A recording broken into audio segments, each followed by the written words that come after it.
Daily Brad Devotions. Today's reflection with Pastor Jeff Eliscopides.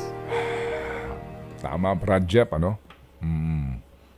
Para daw mas mahaba at panghabang buhay ang samahan, always say yes kahit na no. Always say sorry kahit ikaw ang tama. Brad Ted, yan ang natutunan ko sa lolo ko dahil taga Nueva Ecija kami. Rice Granary of the Philippines. Lagi ka raw pumasok sa agri-business. I agree. Agree. Spinawin. Okay. Okay, Brad. Welcome back sa iyong kubol. Good morning. Marami nag-aabang sa atin para sa ating magandang balita this morning. Brad Jeff, go ahead. Yes, Brad Ted. Tuesday na Tuesday po. Thank you so much for joining us this morning. Isa sa mga bagay po na pag-uusapan natin ngayon, again, yung mga feeling natin, punong-puno ng wisdom, at parang feeling nga natin, katuruan to ni Jesus, and then only to find out, wala naman pala sa Biblia. Kapong po, yung follow your heart. Ngayon po, believe in yourself. Kung papakinggan natin to, parang ang ganda naman talaga. Yung magtiwala ka lang sa sarili mo. Kaya mo yan, magaling ka. Gusto ko lang po i-qualify itong pag-uusapan natin, okay? Ito po yung mga tao na feeling nila, hindi nila kailangan ng Diyos sa picture, okay? Hindi nila kailangan ng tulong ng ibang tao upang maging successful sa buhay o malusutan yung kanilang kinakarap na problema. Madalas po kasi, minsan sa pastor na papansin ko to, kapag may naabot na tayo na konting level of success, may tendency na po tayo maging self-sufficient. Alam niyo yun, yung common nagtapos tayo sa isang tanyag na eskwelahan, may master's degree, PhD and all, medyo feeling natin, yakang-yaka ko na tong laban ng buhay na to. Kaya madalas, pag dumating yung dagok ng buhay na hindi kakayaning solusyonan ng kapangyarihan mo, karunungan o yaman, ayun, nawiwindang tayo. Pag dumating yung doctor's report, na kahit sa mga dalubhasang doktor, sinabing wala na talagang pag-asa yan, doon tayo nawiwindang at hindi natin kayang solusyonan yung problema natin. Kaya sabi sa John 14:1, do not let your hearts be troubled. You believe in God, believe also in me. Pag tinignan niyo po si Jesus mismo yan, siya namamaalam sa kanyang mga disipulo, wala niyang sinabing, namumroblema ba kayo? Maniwala lang kayo sa sarili niyo. Hindi, sabi dito, naniniwala kayo sa Diyos, maniwala rin kayo sa akin. Nakakatakot po kasi maging sobrang believe sa sarili. Ang tawag po dyan ay pride. Ang pride po kasi pinagaganda at pinamagnify yung tingin sa ating sarili, okay? At yung iba naman pinaliliit at pinahihina. Kaya feeling natin we are dominant. Okay? Pride makes us think we can do things without God. And we prevent po giving glory to God. Kasi nga po, with the strength of my hands, I produce this wealth for me. Yun ang sinabi ni God doon sa mga Israelita nung palabas ng Egypto at papuntang Promised Land. Sabi ni God, oy, mag-ingat kayo.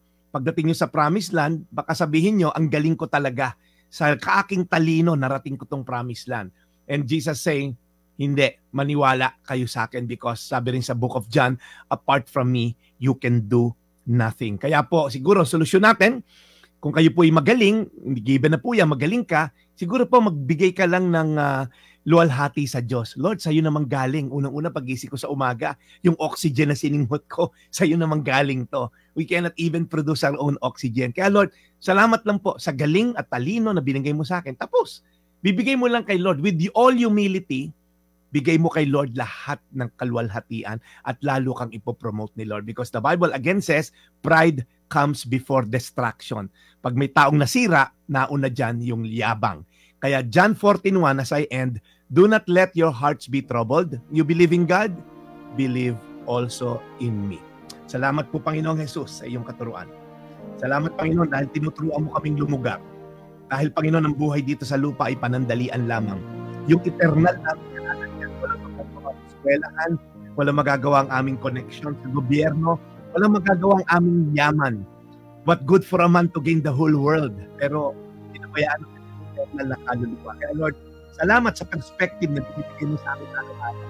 Apart from you, wala kaming mararating na may eternal value. So Lord, patawarin niyo po kami sa mga pagkakataon, including myself, na minsan yumayabang kami. At parang feeling namin, ako na lang Lord, diyan ka lang sa tabi. Tatawagan na lang kita pag di ko na kaya. Patawarin niyo po kami. Sa pangalan ni Jesus. Amen. Panginoon, muli kami dumudulog sa inyo. Lord, alagaan niyo po si Brad Jeff Eliscopides. Bless his mission. And thank you, Lord, sa araw na ito muli. Sa pakikinig po ng magandang balita at ibinibigay po nitong giya sa aming pong galaw at kilos sa mundong ibabaw. Alagaan niyo po ang lahat ng ina na tulad po ni Abigail Ibion na ngayon po ay nagsisikap para po sa kanyang mga anak at pamilya. In Jesus' name we pray. Amen. Amen. Mga mothers na nakikinig ngayon sa atin, Brad Jeff, good morning po sa inyong lahat. Marami na may mensahe sa atin.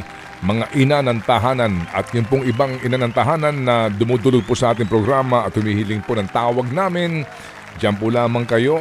Bigyan niyo po pakakataon sila Ed at sila Seth at ang ating mga researchers po para po sa ating pong ugnayan sa inyong lahat. Brad Jeff, salamat muli ng marami. And what's up? Ano ba ang meron na wala kami? Brad, Ted, wala naman. Meron tayong mga full-day meeting ngayon. Pero Ted, ang ganda ng payo mo kanina rin sa ating contestant. Tama nga naman. Blessing ang anak, pero again po, yung pong kakahinatnan din, yung provision. Kasi sabi rin sa Biblia, it is worse for the non-believer pag hindi nakaka-provide sa kanyang immediate family. So, hindi lang po anak ng anak. Kailangan po, pinaplano mo rin yung paano malalaki ito. Bahala na kayo. Di ba? So, pero minsan din, Brad Jeff, nabanggit mo dito sa ating segment na ito, di ba? Marami din ang tumudulog sa iyo dahil hindi binibiyayaan, di ba, ng supling. Yes. Napakarami din pong ganun, no? Ito ho yung mga misteryo sa buhay, sa mundo. Hindi ho ba? Oo, ganun ho talaga. At ang mga bagay po na dapat din nating unawain na pagpaplano po sa atin, no? Dito po sa mundong ito.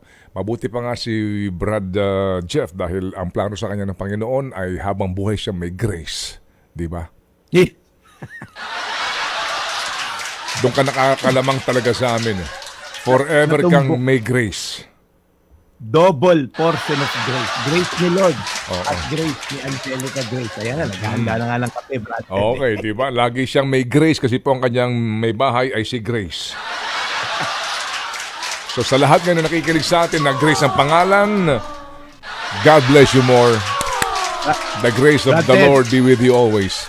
Brad, kung kapos, kunyari, kinapos yung Grace ni Grace. Yung aking biyanan, Angelic, di ba? So, saan ka pa? Oo nga naman, sige, talagang idol kita, Brad Jeff. Gusto ko, panlaki ko tulad mo. Okay, salamat, Brad Jeff. We'll catch you again tomorrow. Thank you. Alright, Daddy Joe and Mami Normie Cadena sa 1st June and Jean Canlas, thank you for joining. Enzo Ronquillo, salamat sa pag-join. Ito po ang inyong Daily Brad, your daily dose of inspiration. God bless. And serving the people, Brad Jeff Eliscopides. Ted Filon at DJ Chacha. Ngayon, nasa Radyo 5, 92.3 News FM. Monday to Friday, 6 to 10 a.m.